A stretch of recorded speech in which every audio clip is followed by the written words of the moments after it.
का सफर है, जिंदगी कांटों का सफर है। हौसला उसकी पहचान है, हौसला उसकी पहचान है।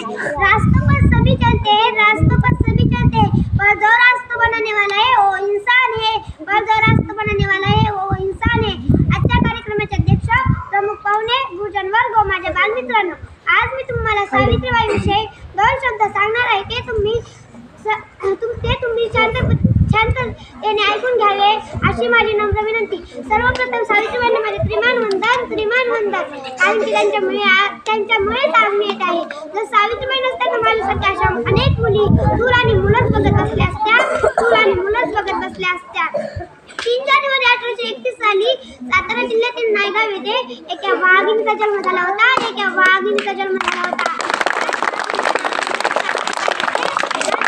नाव म्हणजे सावित्रीबाई होते।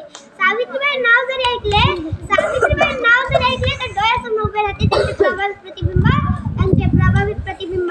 त्यांच्या वडिलांचे नाव खंडोजी नेवासाहेब पाटील व त्यांच्या आईचे नाव लक्ष्मीबाई होते। वयाच्या 9व्या वर्षी सावित्रीबाईंचा विवाह ज्योतिराव फुले यांच्याशी झाला।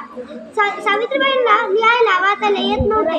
पुढे जाऊन ज्योतिराव फुले समाजसुधारक बनले। त्यांनाही असे वाटायचे की स्त्रियांनी शिकले पाहिजे, म्हणून सावित्रीबाईंची शिक्षणावरची ओढ बघून ज्योतिराव फुलेंनी सावित्रीबाईंना घरातच शिक्षण दिले।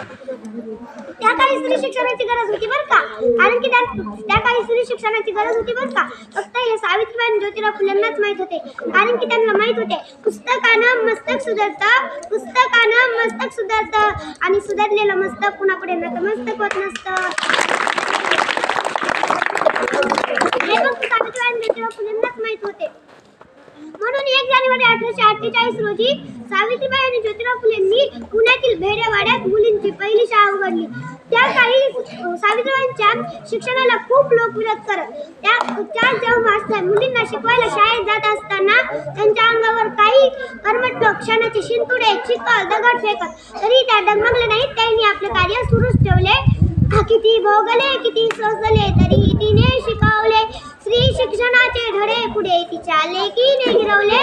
स्त्री शिक्षणाचे धडे पुढे तिच्या लेकीने गिरवले। आज सावित्रीबाईंमुळे मुलगी कलेक्टर, इंजिनियर, राष्ट्रपती अशा मोठमोठ्या पदावर आहे। हे फक्त सावित्रीबाईंमुळे।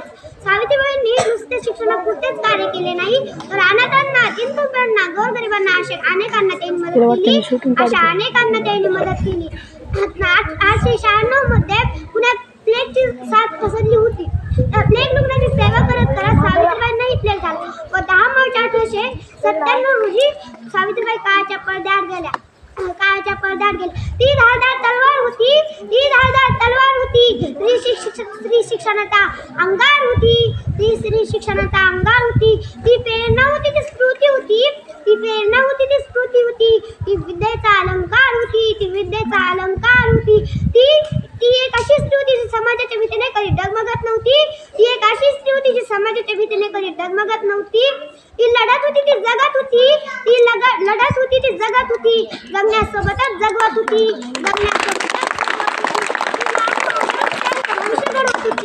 ती लाखो हजारो स्त्रियांचं भविष्य घडवत होती। ती आशा होती, ती भाषा होती। ती नवप्रभाची दिशा होती। ती स्त्रीचा सन्मान होती। होय, ती सावित्रीच होती। एवढे बोलून मी माझ्या भाषण इथं संपवते। जय क्रांती।